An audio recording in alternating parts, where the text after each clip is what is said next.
Moving on to item 9C, discussion by council vote or other action on proposal for professional engineering services for Walgreens. Mr. Erickson? Should I pick one?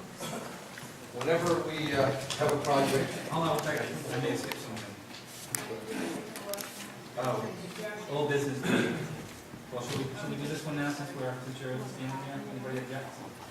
So we'll continue on. Sorry. whenever we have a project that has public improvements, we have a process whereby the developer puts money in escrow, and then we select a review, technical reviewer who does inspections on site. In this case, we have chosen Casale Engineering, and he has proposed an amount to it, and the town is also a party to the contract, so this is to give the town administrator the authority to sign. We do this all the time, and you get these small contracts all the time, because that's the only way we can ensure that things are done right when they're actually constructed. Motion to approve Joe Casale Engineering, Inc. For the, as the town's advocate and reviewer of engineering and professional consultation on the Walgreens site, expense to be borne by the applicant at a total cost not to exceed $1,925. Motion by Councilor Yazbek, or second by Councilor Swanson. Question. Bob, the retaining wall, what is the slope over there, do you know? The slope at the front. From the There's going to be a Stop and retaining wall. Shop site Yes. down to the retaining wall in the back. You know what the slope is, why the retaining wall is being built? Oh, because they needed more area in the parking. In other words, if it went all the way down, they would have half the storm this year.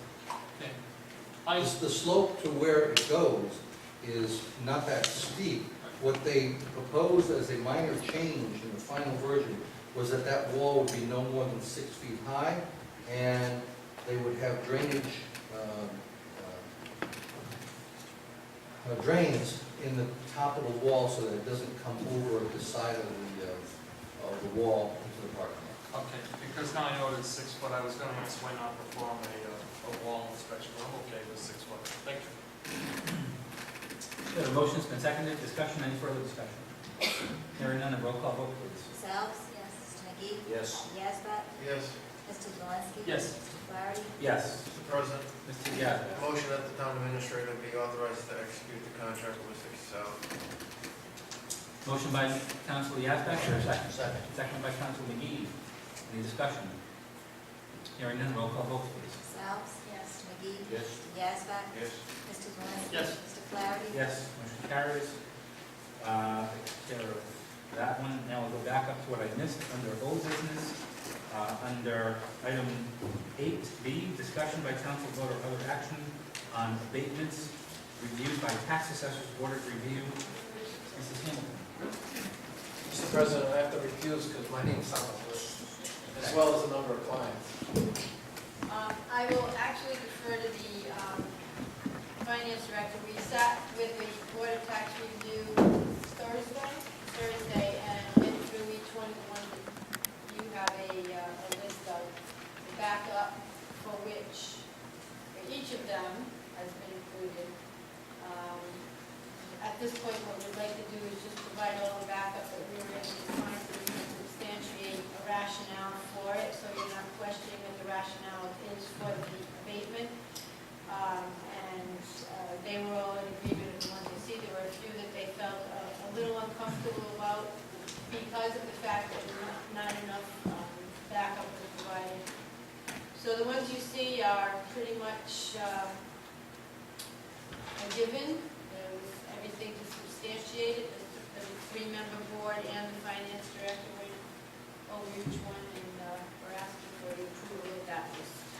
And just one clarification. I noticed the largest one for $8,010, looks like on the reverse that you're showing that it was rebilled to a different person, right? Correct. So that's okay. Yes, there are three of them that like Yeah, that. I have a sort of question on that. please. So in essence, Mr. Freiberg used to own that property, but forgive me, Mr. Ruby was being charged for the property that Mr. Freiberg did a quick claim deed with his wife, correct? I don't have all that. Well, I have it, yeah. They did change title and they abated one and rebuilt it. So I believe it goes back a number of years, right? So my question was, has someone been billed for that property all along? In prior years, Yes.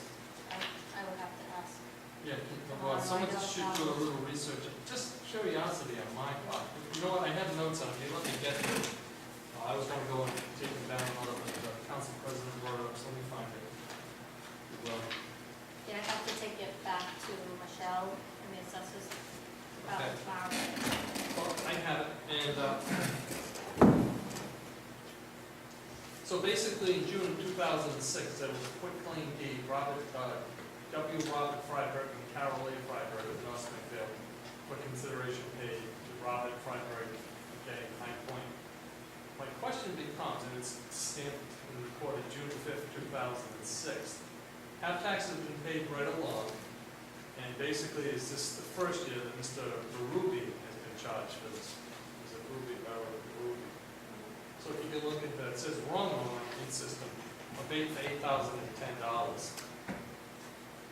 So I just want to make sure that someone has paid taxes right along on that Is property. that just this year's bill? Well, yeah, it's showing up on this, I don't know if they this have it. special abatement sheet that I guess the tax committee had a little concern about. I did when I saw it too. Just make sure someone's been paying taxes since 2006. Yep. The other one was, maybe you can educate me on, I'm sorry, Mr. President. Please. UTT Limited Liability Corporation, 1403 and 1404. It is, 1403 belongs to Lincoln. Now, help me with this. This is a Peterbilt truck. It's a tractor trailer in front, correct? Do you allow me to find I this? think the business is in Lincoln. There was one where the business was in one city and something's in ours, and they had to, Yeah, we kind of, when I looked at it, when I got around to Department of Motor Vehicles, and it's dated June 4th, 2013, UTT Limited Liability Company, the acronyms, UTT LLC, is listed at 431 Mendon Road, North Smithfield. It doesn't mention Lincoln. So, can you check that one? I'll check that one. All right. I know they gave us an answer when we were looking at them, but I don't remember what it is. Mr. President, Come to this side. Oh, maybe he. that's not a client of mine, so I don't have a conflict with that one, but I stopped in to see Mr. Booth today on some other business. Yeah. I have a whole host of these things that I might have to excuse myself on in the future. But one of the things he did emphasize to me is that when they have an error that's found, either that the registry listed the wrong city or town, and/or some erroneous information, that the tax assessors or the tax clerks call that other city and town to make sure that they're paying taxes for the other location. They do that as a courtesy because it works the opposite for us. Okay, so I don't know if that gives you any comfort, but I did have that conversation because I said if one thing belongs in Smithfield or it belongs in Lincoln, how do we know that they're paying the taxes in Smithfield, or how do they know they're paying the taxes in Lincoln, and vice versa? And he assured me that there's a constant communication between these cities and town assessors, and that they have ongoing information to make sure that if one says it happened this way, that it's confirmed with the other jurisdiction. And I appreciate that, because it does make sense. When I looked through all of the other ones, you could see that they were being billed in North Smithfield, but they were not in Smithfield. And that was a great example. But this one here mentions 431 Mendon Road. Yeah. So, and that's North Smithfield. So if you And that one, I think, actually had two problems with two trucks. Yes, two One trucks. went one way, one went the other. Yeah, so if you can just kind of clarify that one, and the one with Freiberg for Ruby, please. Yes. Thanks. Just to also let you know, Mr. Booth reviews each window and gives everything to the clerk, then gives everything to the tax board of review, and then to you. So there are many eyes looking at this. Thank each you for one of that. them. So but in essence, we're gonna check to see the taxes were paid Oh, in yeah. 2006, yes. Thank Do you. you want to hold them out? All I need from you, Brenda, is say, hi, Paul, yeah, they've been paid since 2006. I'll be good with that. All right. And are you looking for approval of what?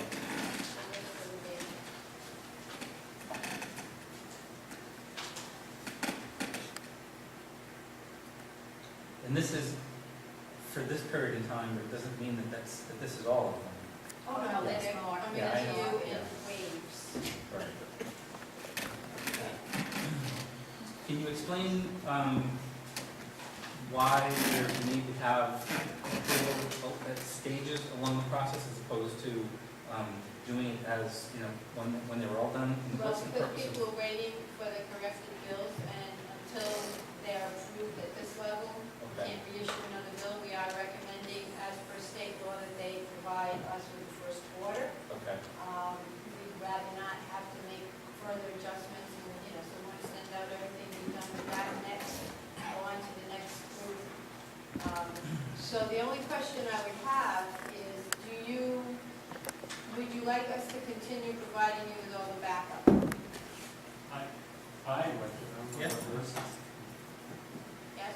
Okay, at some point you may say, you know, this is working and we don't need it and we feel comfortable with the process, but we thought at least initially, and Mr. Booth's, you know, recommendation to provide you with everything, and that way if you have any questions, you have at least the information at your fingertips. Plus, we decided to do it monthly, so that you would get it every single month instead of once a year. In June. And could be December. So I'm wondering, for motion purposes, we're talking about approving the abatements as presented, totaling $22,232.46, minus the $9,250.44, which is being added back for a net of $12,982 Correct. in 2 cents. Is there a motion for that? To accept? Mr. President, I'll make that motion to accept under the advice of the town finance director, sorry, James? If you can make the recommendation to abate a certain amount and then authorize the billing of the I other. don't even think they need to authorize the bill, Yeah, I that's don't part of think the they tax sentence. But I think you need, Mr. President, a comment, I think you need to approve all the abatements, because that's the legal function of the Okay. council. And then whatever they can rebuild is a function of the tax assessor, they don't need your approval So on. if we approve these abatements and we find out there was an error in the Peterbilt truck or the property on Pomona, what do we do then? Well, you can hold those two out until Okay. next month. Yeah. Mrs. Zelinski, I would- Mr. Booth assured me that these were the so-called no-brainers. Right. They're gonna get a lot more complicated than what you have tonight. Yeah. Okay, he And said there's now no, build up a skill base to do That's Well, that. right. and he said that these are the no-brainers, and that they're working through them as quickly as they can and as diligently as they can.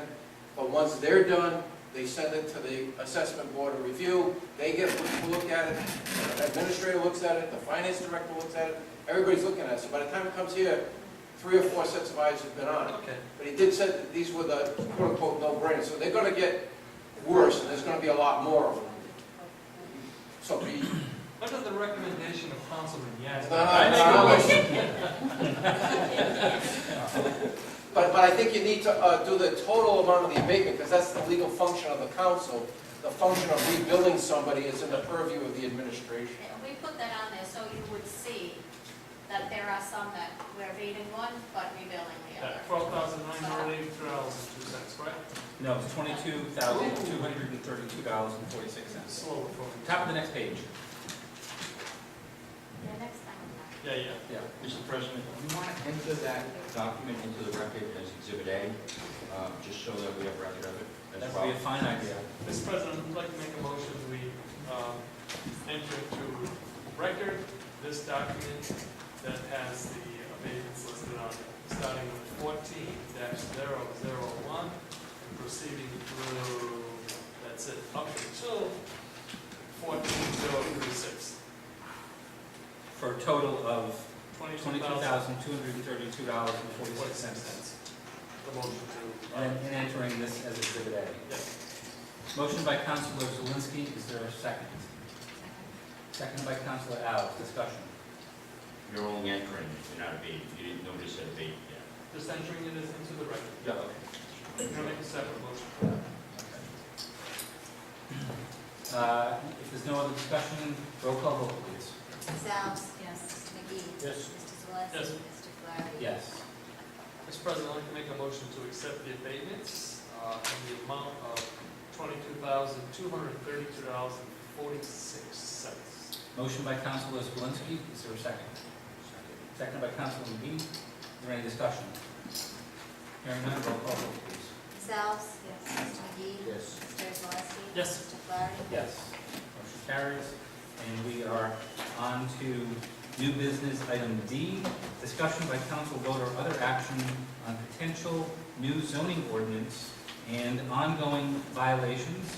And for this, I will turn to Councilor Zawinski to respond to this on tonight's agenda. Thank you, Mr. President. Mr. President, there are a number of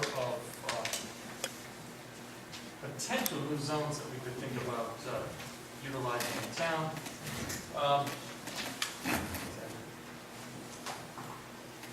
One of them being, let me see, get my notes here. Couple of these.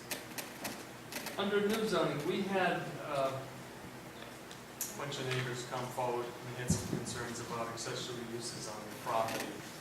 We don't have a zoning ordinance which establishes, I'm not saying prohibit, I don't use that term, establishes the amount of square footage an accessory use can be done. It's complicated. We start looking at REA, it's agricultural uses. No one certainly would forbid a farmer from building a farm or barn that's bigger than his farmhouse or her farmhouse. You start getting into some of the other zones, RA, RS, and RU, it gets a little tighter and closer to someone else's property. So hopefully you've had a chance to read Mr. Erickson's memo that was dated July 31st and was in our packet. I won't read it. But I'm not looking to restrict, I'm just looking to identify, and I don't want to use the term limit either, but at least establish square footage as accessory uses, and that those accessory uses can be verified, such as I'll make up a scenario. Someone says they're going to build a very large shed for antique farm equipment. Well, that antique farm equipment would actually have to be used in the actual farm. I don't know if we can do that. You're getting into agricultural operations as defined by the state of Rhode Island. So that was one of them, and Mr. Erickson's done some research on this. Rob, do you want to talk to that first before I move into some other things, or? Sure. This is the community guidance to maintain working farms and forests. The expert in the state is Scott Millar from Department of Environmental Management, and I'm currently on his village design review group. But he's really good. He is not aware of any place that limits accessory uses. And it presents a problem because every once in a while you're going to have somebody come up with something that doesn't look good. And it's in a very conspicuous place. And what do? Do you redesign the zoning to deal with that specific situation at the expense of the larger ability to support agriculture and agricultural operations? Now, I'm going to pass out the one that we had a question about. I wasn't aware until today that this actually has a metal building on it. The chief apparatus, and no one raised that issue. When that happened, and I suspect it was probably in the past 10 years, but the concern is that if you start limiting accessory uses in the RA and REA zones, that you're going to have, you make it much more difficult for new agriculture to start. And I say this because There's a resurgence in agriculture now because of the interest in organic farming, hydroponics, community-supported agriculture, a number of different initiatives that are attracting young farmers. So if somebody's going to build a hydroponic operation in an RA zone that happens to have 10 acres and it's visible from the street, how are we going to handle that? Basically, towns do not put limits on accessory buildings. The only one I found was Richmond, Virginia, which is a city, which limited the accessory buildings on a site to the sum total of the footprint of the primary building. You could do it, but if someone's looking at your zoning, that pops out and says, okay, why are they doing that? And I can tell you this because in private practice, it was a small part of my practice. I was knowledgeable about the zones that butted up from one town to another and how they differed and how a project that overlapped the town should focus on one town rather than another. So you read the newspapers and you read the zoning and you read the minutes of the zoning board and planning board, and you get a very good idea that you recommend to your client, put only this in this town and put everything else in this town because of the different climate. So I'm concerned about the actual act of limiting accessory use. If you saw in the zoning that no building could be painted pink, you'd say, well, what's going on there? Because I've never seen a reference to what color building would be. So that's my concern. Certainly could be done, certainly you could put in exemption for agricultural operations, but when you had to go in and make sure you got your exemption, that becomes a risk of doing business. You're not sure you're going to get it.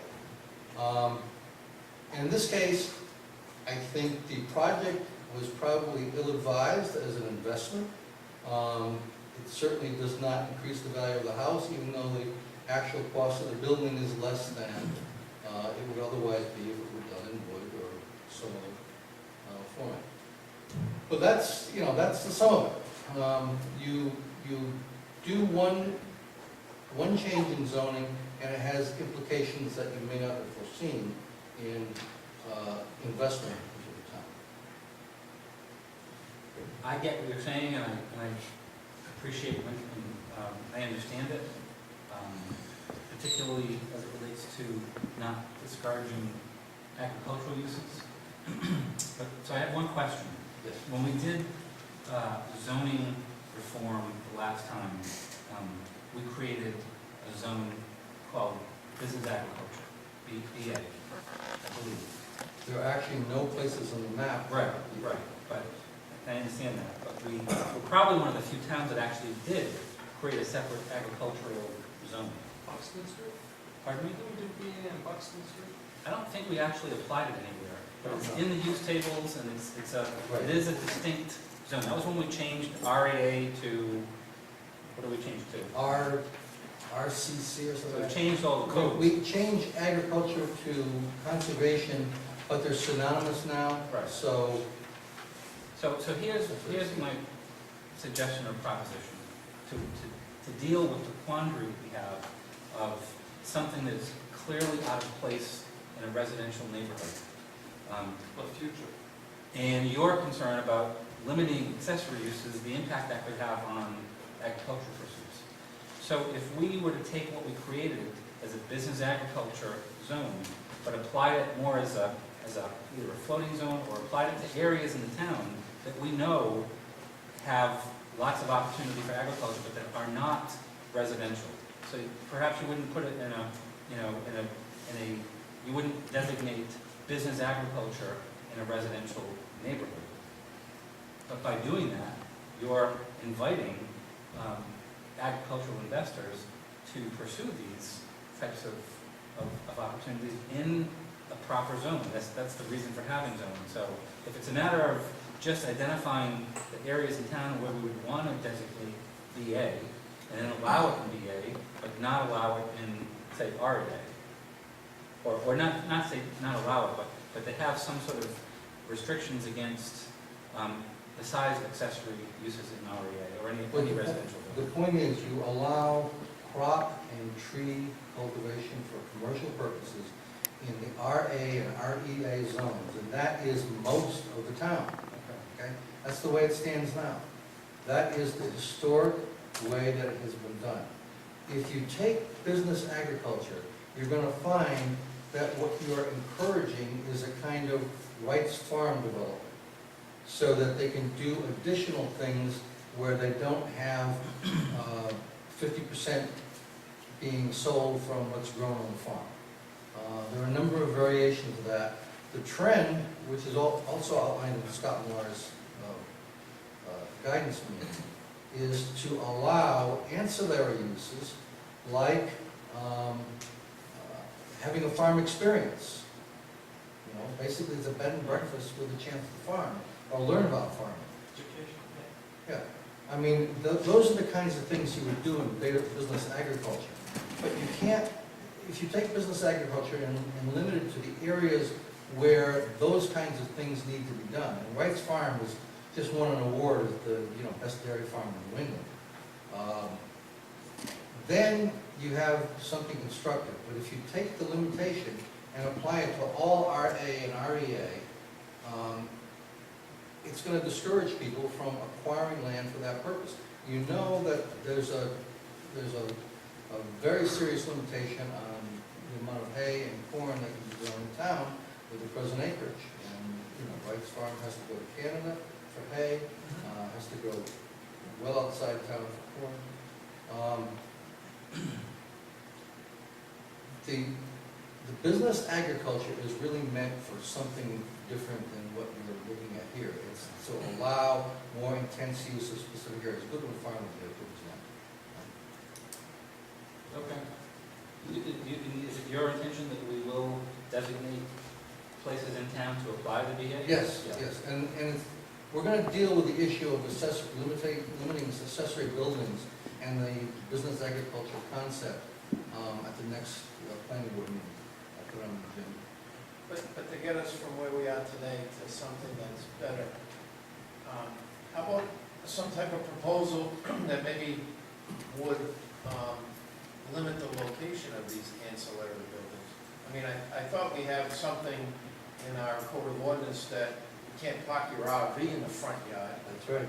So why should it be any different for these, these ancillary buildings should be further back than the existing primary structure. They should be so many feet, maybe that's the approach that we have to take. From the side yard, from the front, from Exactly.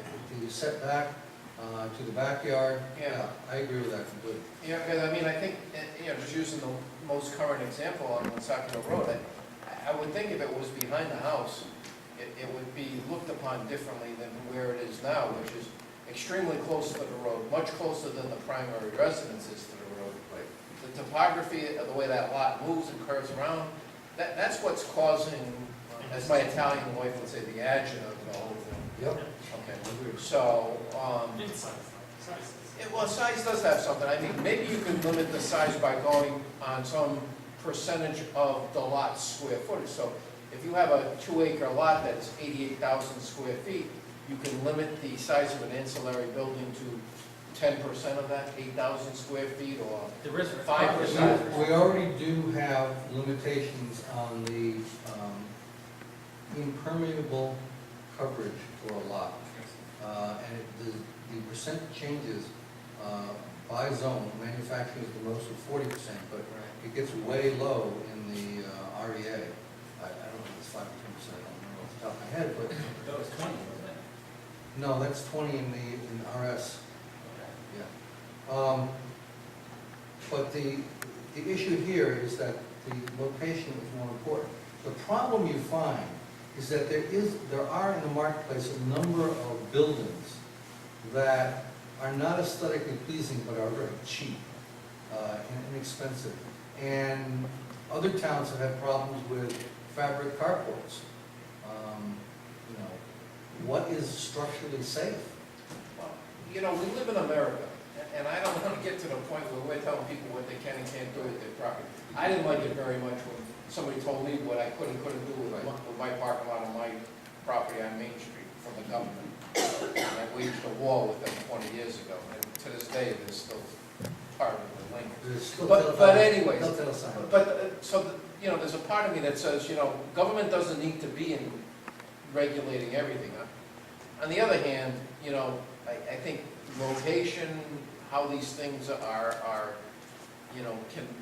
we can at least say, look, it's not that we don't want you to build it, but you have to build it in such a location or in such a manner that it's less obtrusive to your neighbors.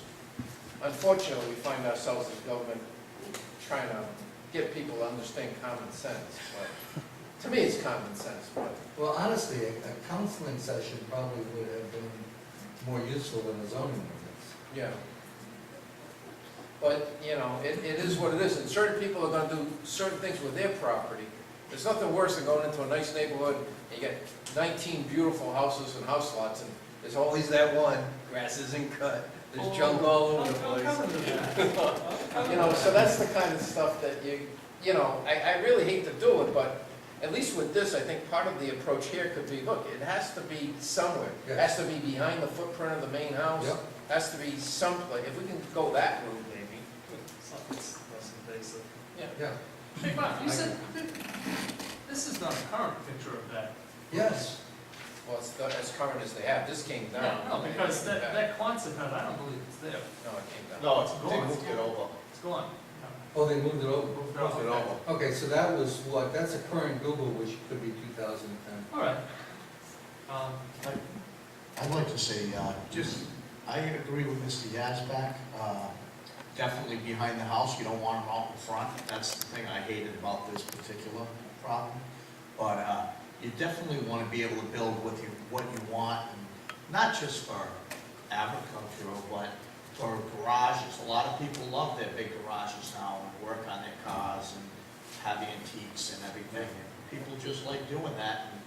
And I would hate to see them shrunk down too, You'd have to put it behind a little bit and also maybe make something that could make it a little more for aesthetics that, if it's back further or off the lot, or, just have something in there to help the neighbors a little, but still be able to use it, I don't think it's a black and white area here, because you want to be able to do what you want, but you don't want to ruin someone else's real estate too. So I think you really have to be careful with the way you do this. This was such a different application where you could actually take the house and put it within the shed. It went beyond what most people would think. So understand the process, you expect to come back to the council with any recommendations With the recommendations based on the we'll feedback take. you've heard on how to amend the ordinance to achieve what you heard? Yep. Okay. Well, then we'll move on? Yeah, I have more of, Other issues? Yeah. Yeah. So as far as zoning ordinance goes, we do not have, to my knowledge, and correct me, property goes into foreclosure and lays fallow, and the weeds are up past your knees, the fence falls down, there's an in-ground swimming pool in the back.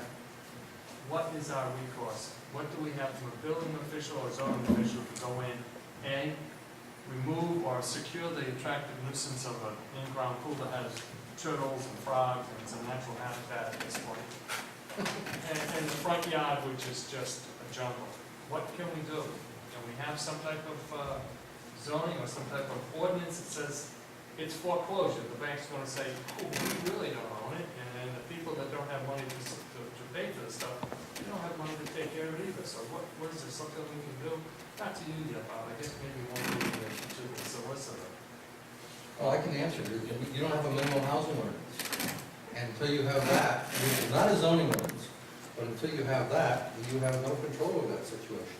So if we had a minimum housing ordinance, we could include in that foreclosures would have to be maintained, be kept safe, and. All property. That's right. Okay, is this something we should be looking into? I would recommend it. It's not the planning board's role to do general ordinances. I've done a couple that were related to land acquisition, most recently. But really, we need a specialist for something like that.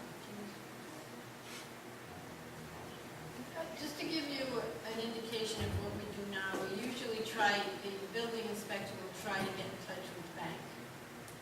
The bank says, like you just said, well, we're not quite at that point yet, we don't own it, the owner of record is still on the deed.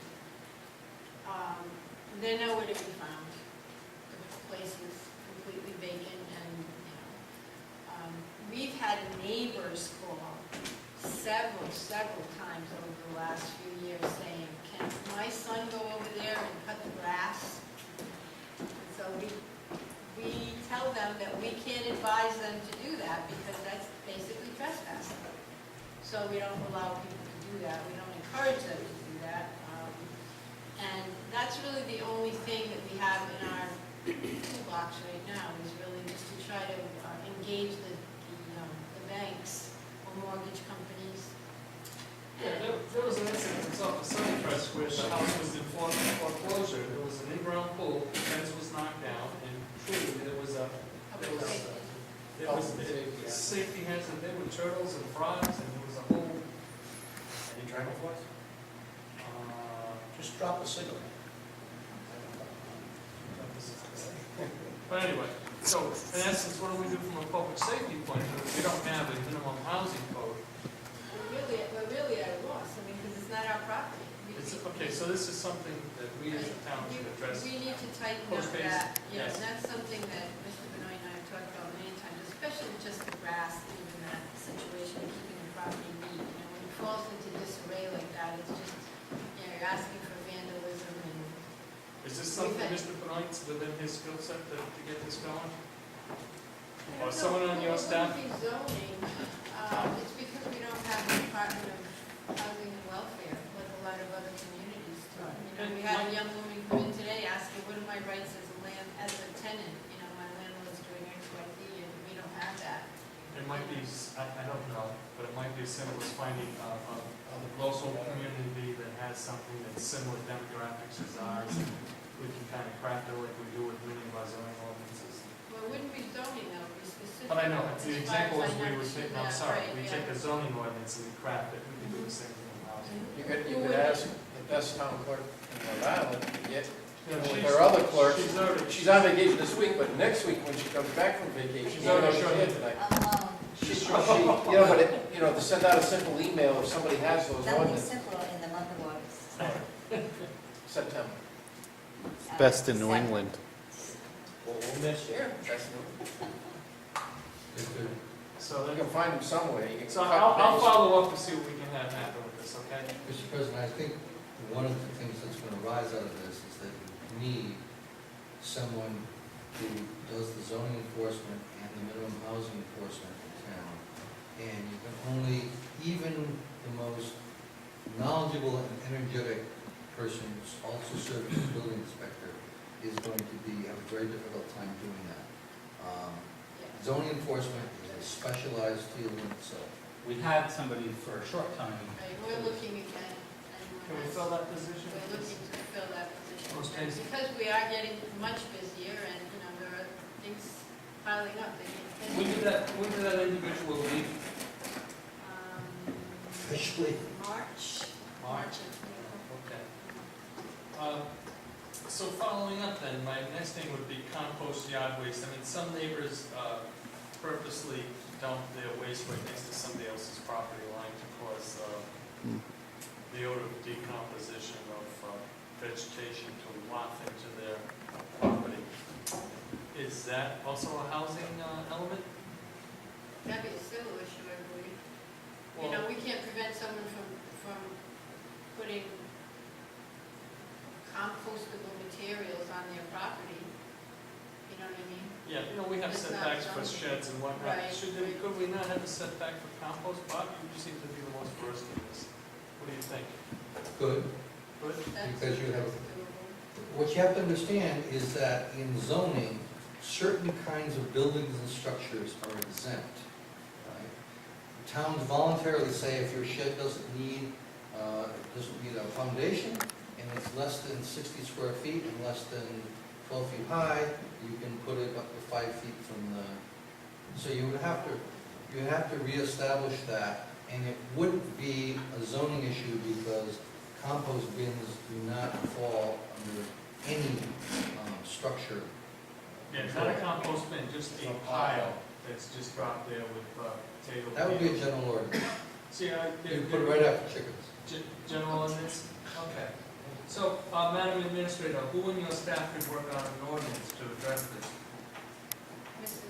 Mrs. Todd, I'm gonna start laughing in a minute. No, I know it's a joke, I but don't you, know what this No, is. I'm just saying that we have so many people out on vacation, so many, we have departments of two. And when one is going like now, we have one person in each department, and it's madness. I don't think know we're that going over there's the any- edge with everything here. no, I don't think so. I really do. When you start getting the phone calls, Mr. McGee, Oh. about people putting garbage and stuff right up against their fence as a grudge, it's not Well, right. that's a civil matter. I don't know, maybe we can close it off. It's something the audience wants to talk. I don't know what town we're If you gonna just have. kindly step to the podium. Well, did you want chickens up on, in your? I don't want anything. I don't want anything. I want it to just be like it is. We're all fine. Right. I think you had exceptions with chickens now. I don't like chickens. That's my pet peeve. Diane Mojic, 7 Lincoln Drive. To further continue the discussion about grass clippings, what happens if that pile turns into mound after mound, and an odor comes into the neighbor's yard? You have to shut your windows, you cannot entertain in your yard because of the smell. Flies start mounting up, mice and small animals start building their nests. The fox comes by and catches the animal and runs through the sandboxes in the yard.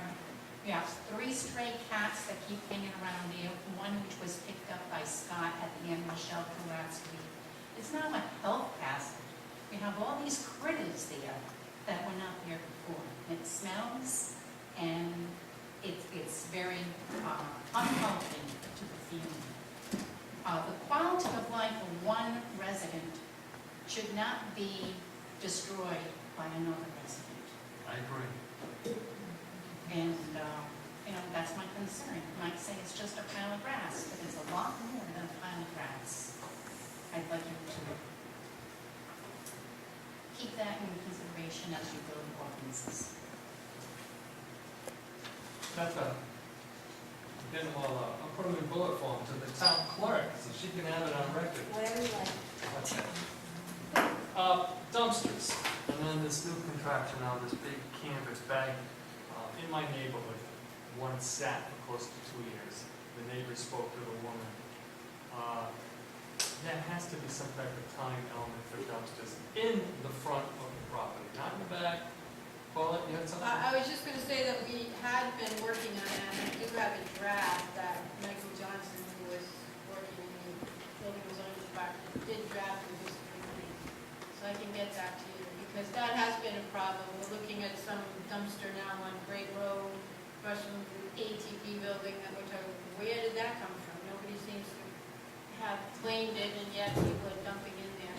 So we do have one of those, and it does have a restriction on the size and where it can be placed and how long it can be there, et cetera, because we've had some issues with that. Okay. That's reasonably. And just not the not the middle ones we used to, that bag canvas, heavy Well, duty this, material. yeah, this was anything related to that type of. I just want to add, Mr. President, that the model for other towns is that you have a town council. You appoint a subcommittee of 2 people to be the ordinance subcommittee, and they take input about what's needed to be done, and then they start researching with the assistance of the town solicitor the best ways to resolve that problem. And then they present it. Now, recall in our charter that it can only be presented, only introduced under our charter by a member of the town council or the town administrator. But that's what other towns do. And it's very successful because the people who get the call are the ones who design the ordinances. They may not do the legal documentation by getting it all right, but they at least explain what they want to try to accomplish. And I say that for the next town council. Smithfield, moving on, Mr. President. Yes. I guess we're at the point now for ongoing violations. And I see Mr. and Mrs. Wolf here. They've been here for what, 12 years, Mr. and Mrs. Wolf? 12. Maybe even Can longer? I just read something? Sure. Now let you continue. Stephen Wolf, 131 Sentinel Road. I'll read it, then I'll tell you the date. Open lot storage of building materials and machinery. Open lot storage of automotive and boat equipment. Open lot storage of junk material. The date this was written is April 20th, 1992. That situation still exists. It goes on. I have others here, same thing, from 1992, 93, 94, 2000, 2001, 2002. This person at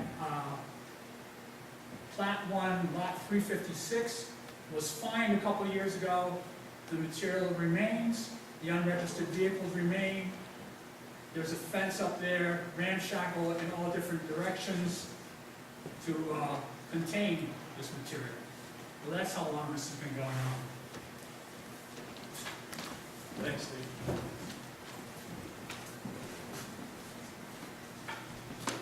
Well, I don't know what you're about, you're not the zoning official, it's kind of like the Paulette. Going back to May, I received an email from Maureen Wolf inquiring about this. It's been brought to my attention, it's been brought to your attention. One of the emails I actually sent you was asking for dates of violations, the outcomes, the fines. You never had Mr. Blank tell me exactly the dates of the fines. Can we do a chronological, for public record now, it wasn't an email, I would like to see a chronological time date of when this property owner was issued the violation. The municipal court was supposed to handle all of these things. How many times has this individual been brought to municipal court? Twice. Okay. And in one of the emails you spoke about the assistant solicitor was going to speak with the zoning building official to move further on this at the beginning of July, well, this is the beginning of August. Have you had any good news at all? Well, I actually spoke to, totally unrelated, I talked to Bob Benoit about it today, and he was working with the assistant town solicitor on this, and I he's going to go back out and inspect it and give him a report. That's what I learned today. So we met with the assistant solicitor, Archibald, in July, beginning of July, and on a number of issues, we spent about an hour and a half going over a number of things, not the least of which was this particular thing. We bring people to the municipal court and then do not have any jurisdiction over what fine or not, or continuance the judge will impose. It's equally as frustrating for us on a number of occasions. So we had a 30-day period. Mr. Archibald advised Mr. Benoit about this most recent opportunity to go out yet again and see what we have to follow a certain protocol, and understand the frustration, and I can share the frustration when we get to court, and we're equally upset that there isn't a fine larger, that there isn't something that substantiates the amount of work we're putting into it, or that makes an impact. This person will continue to get fined $500. In our ordinance, we can make it more frequent, or a day. We don't have to say as to whether or not the judge imposes that. The 2 times that we've been, I believe it's been $500 each time, which is probably less cumbersome for that individual to pay than it is for them to do the things that we need them to do. There is a building being built on the property right now that a building permit has been pulled for. It is supposed to be a barn such shed or some such storage area that will contain a large amount of the items that are in what's considered to be open lot storage right now. But the 30 days from the time Bob went out to citation again is brought up, and we're gonna have to go cite again and then continue on with the next step, which is legally going to court, and the judge then decides how to impose a fine. I understand the frustration of the court and the judge, but in no way can I fathom what the Wolves have gone through since 1992, Mr. Wolf. You've been here once a year, at least once a year. This is my 10th year. We've been trying to get this resolved. I'm not trying to be punitive here, but I think that if it's once a month that this gentleman does not straighten out the you can see it when you come into North Smithfield on Quaker Highway. You can't miss it. I don't know how you've kept your sanity all these years, but we're doing the best we can. I don't know. Let's escalate the fines until this is finished. Well, I can't do that. I can't interfere with the judge's own votes. I can't make a suggestion. I can't. Has the judge given you any idea of how frequent this can be fined? Because it's not, if it's not outlined in our I believe it's daily. It's a daily fine, Mr. correct? President, 500 days. very clear. It's- $500 for each incident, which is either each day and/or each incident that's cited. So you could have 20 incidents running for 20 days times 500. And the town administrator cannot have ex parte communication on any case before the municipal court. Thank goodness we have a municipal court, because doing it in district court is impossible, okay? You control the appointment of the municipal judge, do you not? Correct. Okay. So when you interview the next municipal court judge, when you put out a request for proposals or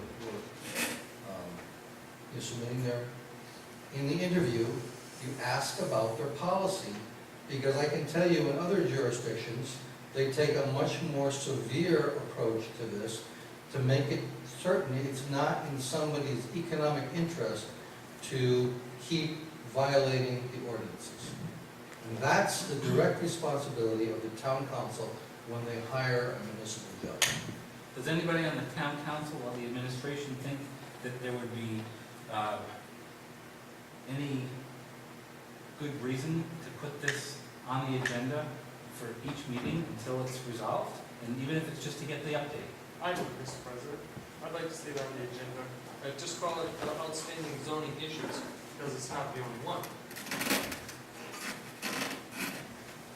And there's plenty of things that you can have on an agenda as a standing order, and I think that just continuing to have this discussion, meeting after meeting, as opposed to it not getting discussed again until another 6 months.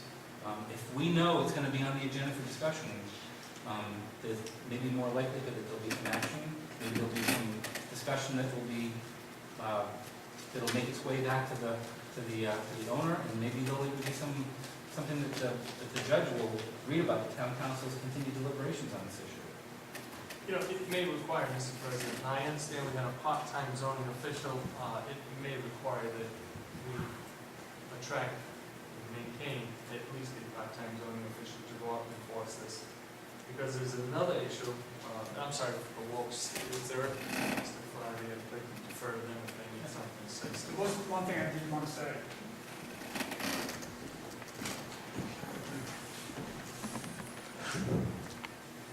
I don't recall when it was, it may have been 2 or 3 years ago, when the last fine was issued, and the judge stated at that time that the property owner should have that property cleaned up, or you will be in front of me again in a short amount of time, and it will cost you more than the $500. It will cost you much more than the $500. It could cost you your home.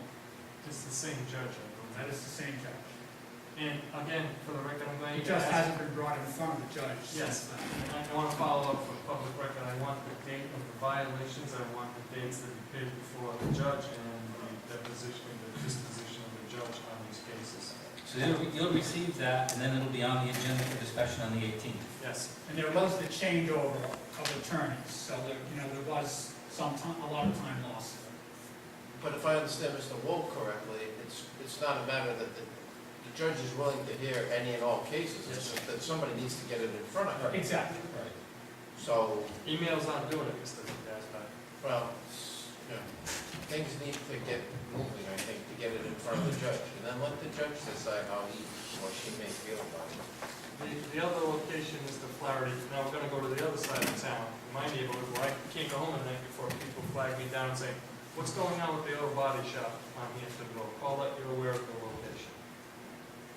I'm gonna ask publicly that it gets addressed. We have been out, Bob Benoit has gone out 2 or 3 times, talked to the owner. The owner the first time said that he was not aware that he owns the property, but somebody else rents it. He told them not to continue doing that business. Bob went out and watched cars being driven away. He went out a second time because you had contacted us again. And we won't know unless, usually there's not a lot of activity until very late at night, we're hearing, or on the weekends. It's So, Friday evening, Mr. Saturday, and Sunday. So Mr. Benoit did go out on two separate occasions on weekends, and there was no activity.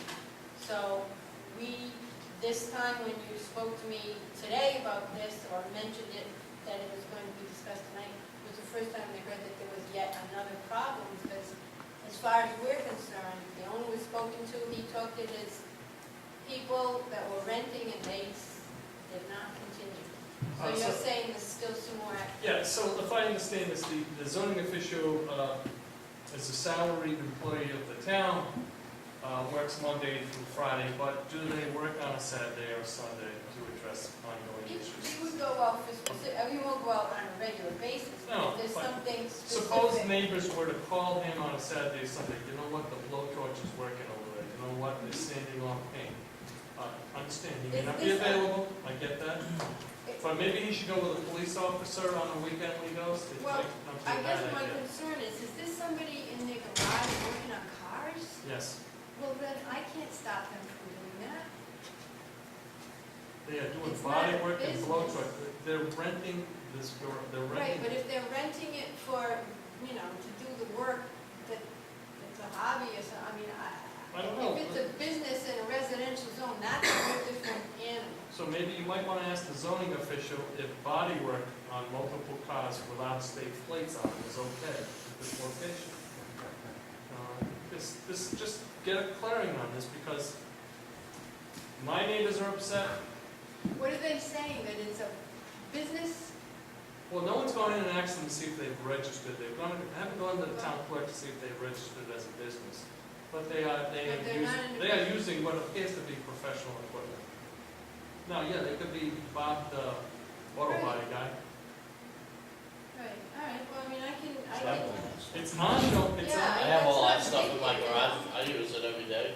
Every day you're doing auto body work? Not every day, but I But are they do doing different it days. Different vehicles? Yeah, are they doing it every day? No, just on like a lot of Saturdays and people Sundays. have friends and they Saturdays do and stuff. Sundays.